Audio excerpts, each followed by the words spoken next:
Bienvenido y Dios te bendiga. Damos inicio una vez más a una transmisión donde nos podemos reunir de manera online para poder escuchar la palabra de Dios. Quiero compartirte una palabra, pero también recordarte que estamos orando por todas las familias. Así que si tenés algún motivo de oración, déjanos en los comentarios y nos vamos a poner en contacto contigo. Te invito a abrir tu Biblia en el Evangelio de Mateo capítulo 12, versículo 7.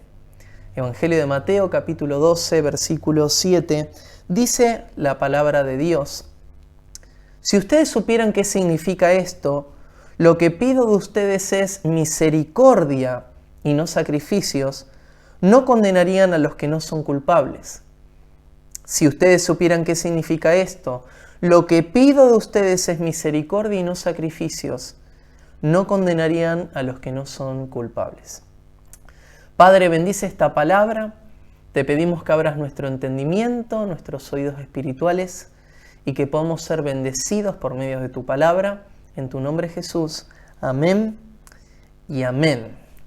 Titulé este mensaje Misericordia y no sacrificios, ya que esta es una palabra que utiliza Jesús en dos oportunidades, pero está basada en la palabra de Dios en el Antiguo Testamento, cuando Dios en boca del profeta Oseas le dice a su pueblo: misericordia es lo que quiero y no sacrificios.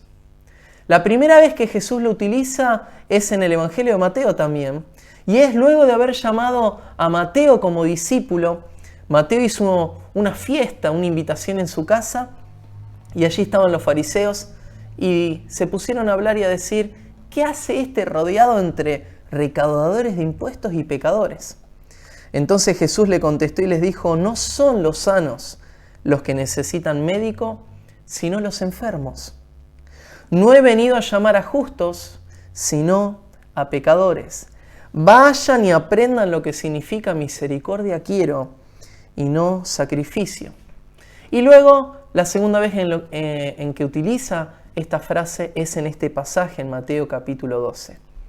Me gustaría contestar a dos preguntas en esta mañana, y es: ¿qué quiere Jesús de mí?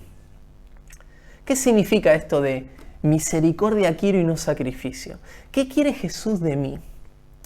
Y en segundo lugar, ¿qué quiere hacer Jesús en mí? En esta segunda parte, en este pasaje de Mateo capítulo 12, está Jesús con sus discípulos pasando por unos sembrados y los discípulos tenían hambre.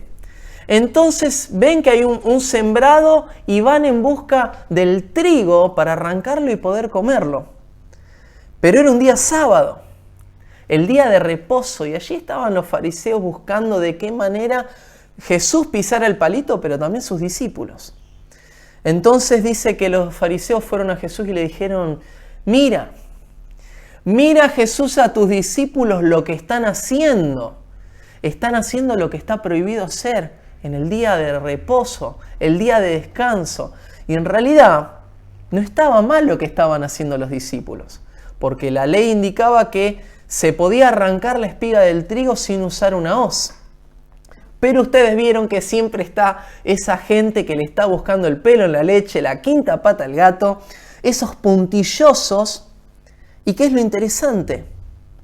A causa de la religiosidad, no les permitió ver su necesidad. ¿Cuál era la necesidad de los discípulos? Que tenían hambre. Tenían hambre. De igual manera, hay una necesidad que no se puede satisfacer con ningún alimento, y es esa necesidad espiritual. Esa hambre de decir: necesito llenar ese vacío en mi corazón.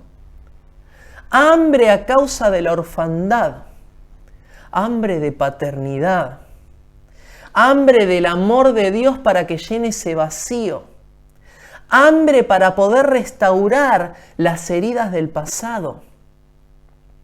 Hay una necesidad espiritual que solamente Jesús puede llenar. Es un clamor interno, es un llorar en silencio, es el sentir que se te resecan los huesos, porque no hay nada que vos hagas para llenar verdaderamente ese vacío. No lo podés llenar. Solamente Jesús. Por eso Él dice en su palabra, yo soy el pan de vida. El que a mí viene nunca pasará hambre, y el que en mí cree nunca más volverá a tener sed.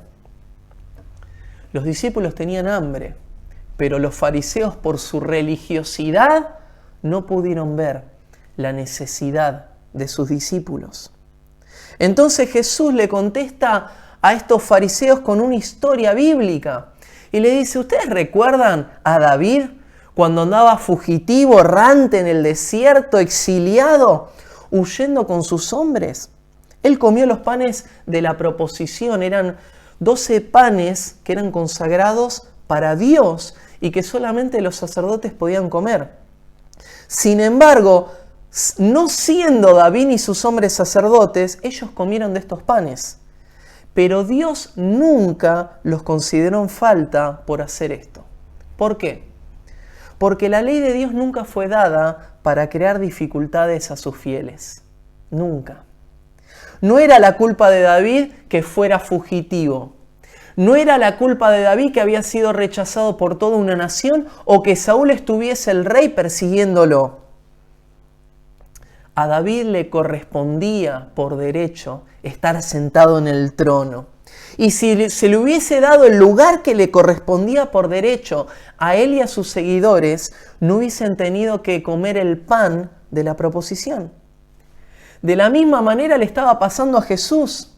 Él era el rey de Israel, de los judíos. Y él fue a los suyos.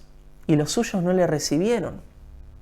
Y si hubiese sido reconocido por su puesto, ¿no? Ese puesto de reinado, su soberanía, sus seguidores no hubiesen tenido que estar buscando en los sembrados trigo para poder comer. No hubiesen tenido que verse vistos reducidos a comer así en sábado y ni en ningún otro día de la semana. La pregunta entonces es, ¿qué quiere hacer Jesús en mí? Misericordia quiero y no sacrificio. ¿Qué significa esto para nosotros? Para aquel que tiene hambre, para aquel que tiene esta necesidad espiritual. Lo que el Señor quiere de tu vida es una relación y no religión. Es misericordia y no sacrificio. Significa que Él está buscando no solamente que le creas, porque muchos creen en Dios. Muchos dicen, Señor, creo, hasta los demonios dice la palabra de Dios que creen. Cualquiera puede creer en Dios. Lo importante es que le creas a Él.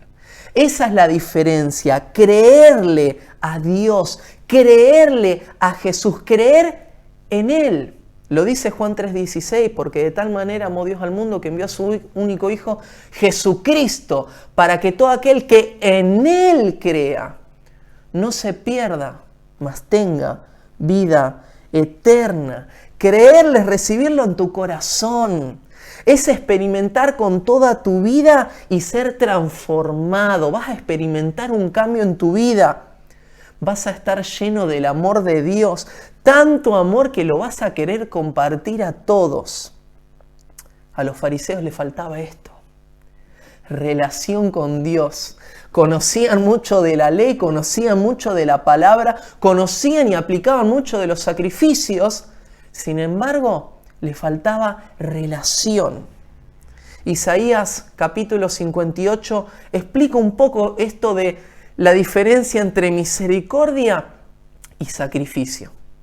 Explica algo muy similar en el cual dice que el pueblo de Dios decía, pero nosotros ayunamos y oramos. Y el Señor les decía, ¿ustedes ayunan y oran? Sí, pero ese día se portan mal, ese día se pelean, ese día no andan en espíritu. ¿Acaso el ayuno es un día para que uno se mortifique? Entonces en los versículos del 6 al 9, Dios responde, ¿no es más bien el ayuno que yo escogí desatar las ligaduras de impiedad?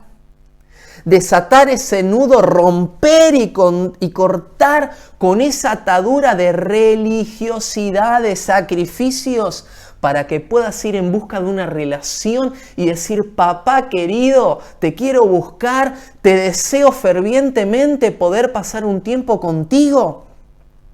¿No es acaso el ayuno soltar las cargas de opresión? Que te puedas quitar las cargas, aquello que te oprime, aquello que vos decís: ya no puedo más con esto, no puedo más con esta preocupación, no puedo más con esta carga, te la entrego a vos. ¿No es acaso el ayuno dejar ir libres a los quebrantados? Los quebrantados son aquellos que han experimentado situaciones críticas en su vida y por causa de ello se encuentran esclavos en sus emociones y sentimientos. Sin embargo, dice que el ayuno viene para soltar las cargas de opresión y para dejar ir libres a los quebrantados y que rompáis todo yugo. El yugo del pecado, el yugo de lo que te ata, para que puedas crecer y avanzar en el nombre de Jesús. En otras palabras, el ayuno te trae una sanidad espiritual. Sanidad integral, espiritual, física, mental. Y dice el verso 7 de Isaías 58, no es que partas tu pan con el hambriento. ¿No es el ayuno también una actitud de acción evangelística hacia el prójimo, hacia el necesitado? ¿No es que partas tu pan con el hambriento? Y a los pobres errantes albergues en casa. Es decir, el pobre, aquel que no tiene conocimiento de la palabra de Dios, aquel que está sin dirección en su vida, que vos lo guíes hacia tener ese encuentro con Dios. Y dice el texto, y que dice, y a los pobres errantes albergues en casa, y que cuando veas al desnudo, lo cubras y no te escondas de tu hermano. Cuando veas la necesidad, puedas dar respuesta a ella. Es decir, una acción evangelística, una actitud que te movilice a ayudar al prójimo. Versículo 8. Entonces nacerá tu luz como el alba. Esa luz de Jesús va a brillar en tu vida. Y va a ser como el alba, como la luz de la aurora, que va en aumento hasta que el día es perfecto. Vas a poder ver que Dios va a completar, que Dios va a terminar, que Dios va a perfeccionar tu vida y tus metas, todo lo que emprendas. Y tu salvación se dejará ver pronto. Lo que la gente va a ver en tu vida va a ser a Jesús. La salvación se dejará ver pronto e irá tu justicia delante de ti y la gloria de Jehová será tu retaguardia. Decime si no querés tenerlo a Jesús, al Señor, a Jehová, que te cubra la espalda y la justicia de Dios delante tuyo. Yo quiero eso para mi vida. Y termina el versículo 9 diciendo, entonces invocarás y te oirá Jehová. Clamarás y dirá Él, heme aquí. Vas a buscar al Señor y lo vas a encontrar. Y Él te va a decir a vos, acá estoy yo. Acá me tenés. ¿Qué necesitas? Y allí tenemos el condicional. Si quitares de en medio de ti el yugo. Si quitares de en medio de ti el pecado. Todo lo que te está atando. Si quitaras de en medio de ti el dedo amenazador. Recuerdo que una persona me dijo hace mucho tiempo, cada vez que digas así con tu dedo y estés señalando a alguien, 3 dedos te van a estar señalando a vos. Si quitares de en medio de ti el yugo, si quitares de en medio de ti el dedo amenazador y si quitares de en medio de ti el hablar vanidad. Tu boca tiene poder para dar vida o muerte. Podés bendecir o maldecir. Hay que tener cuidado con nuestra manera de hablar. ¿Qué es lo que Dios va a hacer entonces? Dios va a traer sanidad a tu vida de manera integral y vas a poder ver la acción de la oportunidad de ser puente para dar respuesta a la necesidad de otras personas. Esto es lo que significa que Dios quiere misericordia y no sacrificios. Los fariseos podrían haberle ofrecido alimento a sus discípulos. Le podrían haber ofrecido alimento a Jesús, una acción. Pero en vez de ver la necesidad de ellos, buscaban ver lo que estaban haciendo mal. Jesús, ¿qué es lo que busca de vos? Tener una relación contigo y no una religión. ¿Cuáles son las señales de una persona que le cree a Dios? Si estás tomando nota, esto es muy importante. Aquella persona que tiene una relación con Dios tiene una vida espiritual. Disfruta de esa relación con Dios por medio de Jesús. Hay más espiritualidad que religiosidad. En su vida cualquiera que lo vea puede notar los cambios, puede notar lo que el Espíritu Santo está haciendo en su vida. Va a decir, esta persona está cambiado, esta persona no es la misma de siempre, esta persona es un distinto. ¿Qué es lo que le pasó? Lo que le pasó es que tuvo un encuentro con Jesús y está viviendo una relación con Él. Está feliz, está seguro, sabe dónde está porque tiene dirección y es libre. Es libre. Esta persona va a tener hambre y sed de Dios, va a querer buscar de Dios, va a querer leer la Biblia, la va a querer estudiar, no va a tener vergüenza de decirlo. Se va a involucrar en todos los grupos pequeños, estudios bíblicos, la célula, porque va a querer tener comunión con los hermanos, va a querer aprender más, se va a querer pegar al líder y va a ser una persona que va a estar dispuesta a escuchar la voz de Dios. Va a estar dispuesta a congregarse, va a estar dispuesta a servir a Dios y a su iglesia. Estos son los frutos de una persona que tiene una relación con Dios. ¿Qué quiere Jesús de mí? Jesús quiere misericordia y no sacrificio, es decir, una relación con vos. Él quiere tener una amistad especial en tu vida, en tu corazón. Él quiere que conozcas el amor de Dios y que permitas que Él llene toda tu vida de Él. Que el amor de Dios llene todo en tu vida, todo. Y que puedas ver cómo Él crece día a día en ti. ¿Qué quiere Jesús de mí? ¿Qué es lo que quiere hacer Jesús en mí? ¿Te puedo contar una historia? Para esta historia te invito, ya que estás en tu casa, que invites a los peques, a tus hijos, a los chicos. Si estás en el trabajo, en el lugar donde estés, ponete cómodo, porque te quiero contar una historia.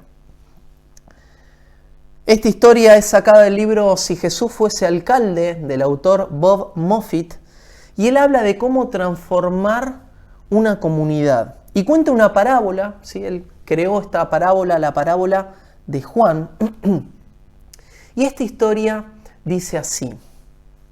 Juan sintió el llamado de Dios para predicar el Evangelio y se sintió atraído por un pueblo llamado Las Pavas. No estaba muy preparado teológicamente, ni tenía entrenamiento misionero. Sin embargo, sabía muy bien que tenía una pasión por ver a las personas convertidas a Jesús. Habló con su esposa, hablaron con sus hijas y se mudaron allí junto a Las Pavas. Alquilaron una choza y qué interesante porque aquella ciudad no tenía agua, esa ciudad no tenía electricidad, no había escuela, no había ni clínicas de salud. Los caminos eran de tierra, las familias eran muy pobres y vivían en chozas hechas de chapa, viejas llantas de autos, cartón y todo aquello que les sirviera para poder construir la casa. Fue muy difícil mudarse para toda la familia, pero Juan y su esposa creían y estaban seguros y determinados en que Dios los había llamado a vivir y a ministrar en aquel lugar. Juan trabajaba todos los días y utilizaba las noches para visitar a todos los vecinos. Los invitaba a su casa para hacer el estudio bíblico y servía los fines de semana como pastor. A los pocos meses, una mujer y su hijo se juntaron un domingo en casa de Juan y unos meses más tarde fueron capaces de alquilar un lugar para tener reuniones. Eran unas 20 mujeres con todos sus numerosos hijos en la congregación, pero no había ni un solo hombre. Los hombres de la comunidad le caían bien a Juan, pero pensaban que la religión era algo para mujeres y niños. Juan era una persona de fe y con un gran amor pastoral siempre se levantaba temprano para orar y para estudiar la Biblia. Después del primer año había una buena membresía, pero no había crecimiento y peor aún, las condiciones en las que vivían los estaba debilitando físicamente a la familia y sus hijas solían estar enfermas con gripe. Como el dinero que ganaba no era suficiente para cuidar médicamente a sus hijas, Juan estaba desanimado.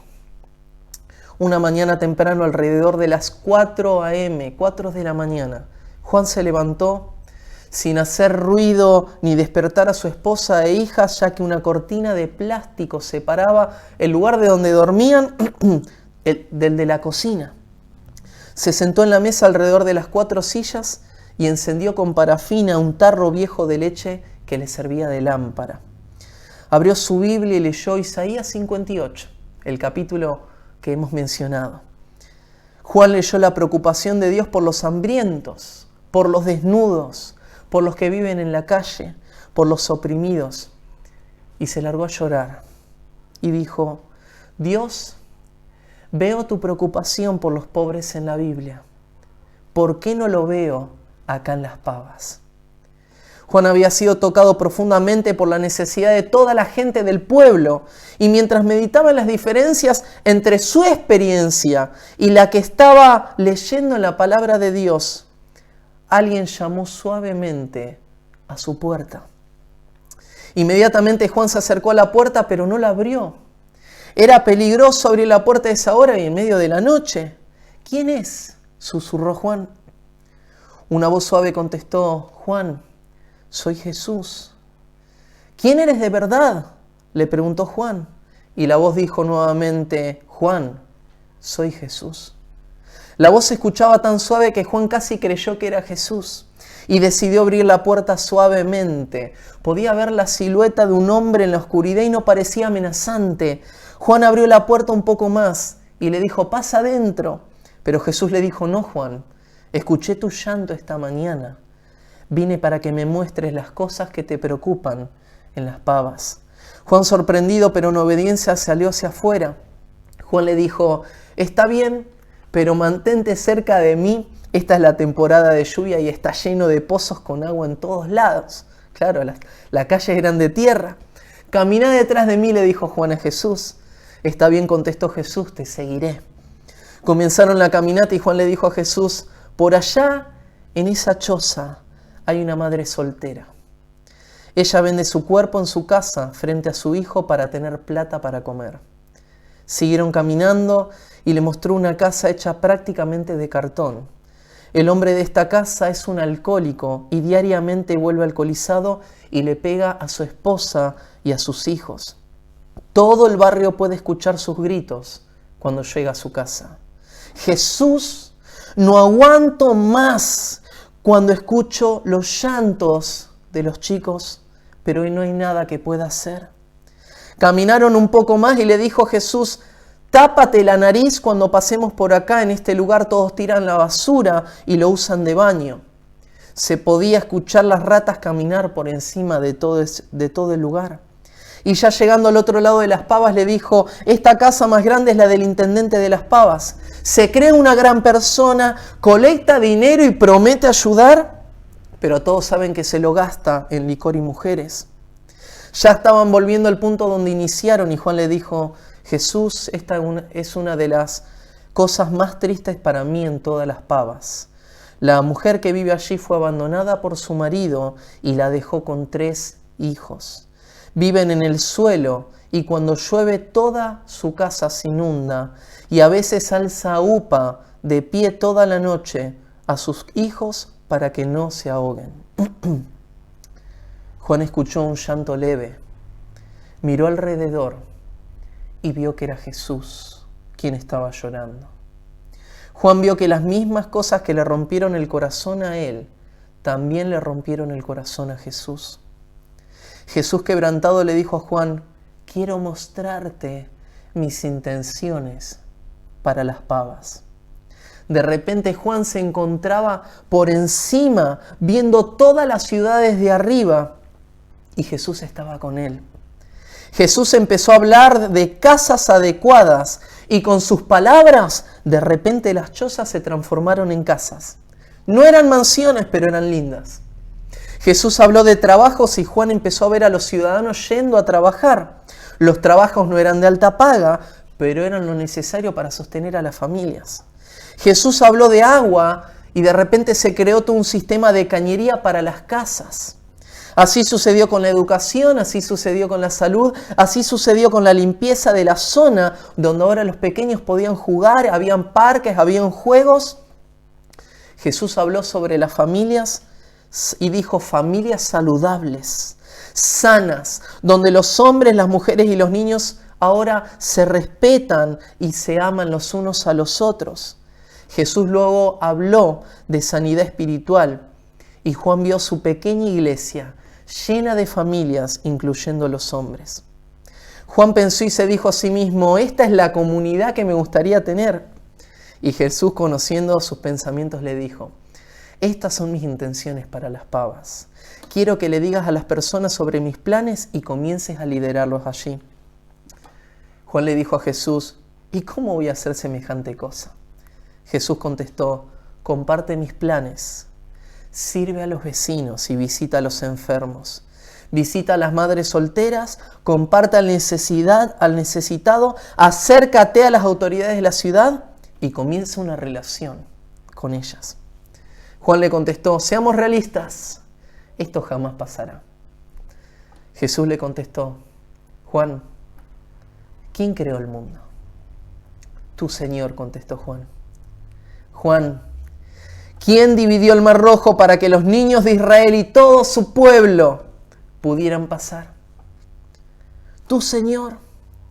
Juan, ¿quién alimentó los 5,000 con 5 panes y 2 peces?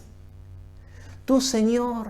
Pero, Juan, yo soy el mismo, de ayer, hoy y por los siglos. Haz tu parte y yo haré la mía. Tú y la iglesia son mis embajadores, representantes de Cristo Jesús en la tierra. Mientras me obedezcas, yo comenzaré a sanar a las pavas. Juan se quedó pensando y de repente escuchó a su esposa correr la cortina de plástico. Miró a los costados y estaba en la cocina sentado en la silla a punto de amanecer. Buscó a Jesús pero no estaba. ¿Fue un sueño? ¿Fue una visión? Lo que Juan sabía era que había conocido a Jesús y que tenía una nueva visión para la iglesia y la comunidad de las pavas. ¿Qué quiere hacer Jesús en mí? ¿Qué quiere hacer Jesús en tu vida? Así como Juan en las pavas, Jesús vio la necesidad de todo el pueblo. De igual manera, Él quiere transformar tu vida. De igual manera, Él quiere llenar tu vida con su amor. Hay una diferencia entre el amor de Dios y el amor de los hombres. No se puede igualar el amor de tu familia, de tus amigos o de la pareja que te ama. El amor de Dios sobrepasa todo entendimiento. Sin amor nada somos, dice su palabra. Pero sin el amor de Dios no somos nada. Necesitamos ser llenos del amor de Dios. ¿Qué es lo que quiere hacer Jesús contigo? Jesús quiere bendecirte y Jesús quiere usarte como puente para que otros le conozcan. Él quiere bendecirte. Allí en Mateo capítulo 11, luego Jesús entró en la sinagoga y los fariseos le preguntaban a Jesús, ¿está permitido sanar en sábado porque había un enfermo? ¿Está permitido? Una vez más lo querían tentar. Y Jesús les dijo, si una oveja se cae en el pozo el día de reposo, ¿no la sacarían? ¿Cuánto vale más una persona que una oveja? Por lo tanto, está permitido hacer el bien en sábado Hoy Jesús quiere hacer un milagro en tu vida. Hoy Dios quiere iniciar una relación contigo. Hoy Dios te dice, no des más vueltas. Para de sufrir. Vos y yo sabemos que podemos dar muchas vueltas en la vida, pero la única respuesta a ese vacío, la única respuesta a nuestra necesidad es Jesús. Es Jesús. Él te conoce, Él sabe lo que estás pasando. Quizás hoy necesites al restaurador. Quizás hoy necesites al sanador. Quizás hoy necesites aquel que puede llenar tu vida con el amor de Dios. Quizás hoy necesites esa sanidad para los quebrantados. Quizás la vida te golpeó muy duro y necesites que Dios restaure tus emociones, tu interior. Hoy quiero decirte, Jesús es la respuesta a tu necesidad. Si en este día quieres decirle al Señor, quiero tener una relación contigo.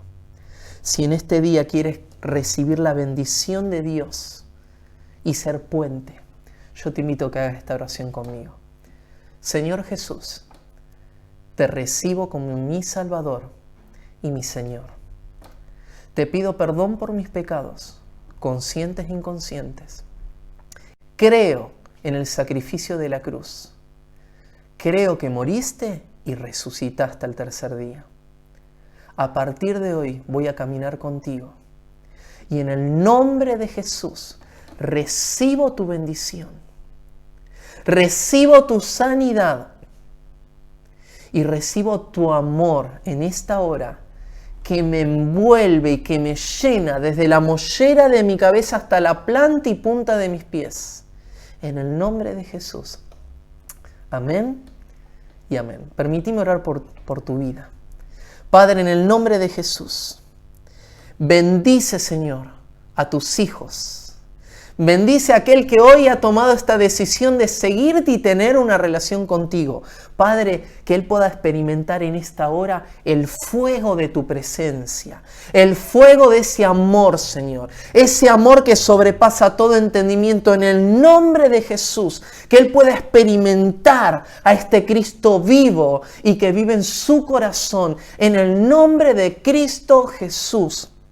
Y Padre, que hoy descienda tu bendición sobre todos ellos, en el nombre de Jesús. Esa bendición, Señor, del Isaías 58, sabiendo que vamos a tener al Señor, a Jehová, cubriéndonos la espalda y la justicia de Dios adelante, que vamos a gozar de la libertad en Cristo Jesús, de la sanidad para todos aquellos que están quebrantados, de la libertad de todo pecado, de todo yugo de esclavitud, y vamos a poder avanzar y caminar. Y Padre, al tener esta relación en Cristo Jesús, vamos a ser puente. Vamos a tener una actitud de acción para bendecir a los necesitados, para bendecir a aquel que esté perdido, para bendecir a aquel que necesita escuchar, a aquel que tiene hambre. En el nombre de Cristo Jesús. Amén y amén. Que Dios te bendiga y nos vemos el próximo domingo.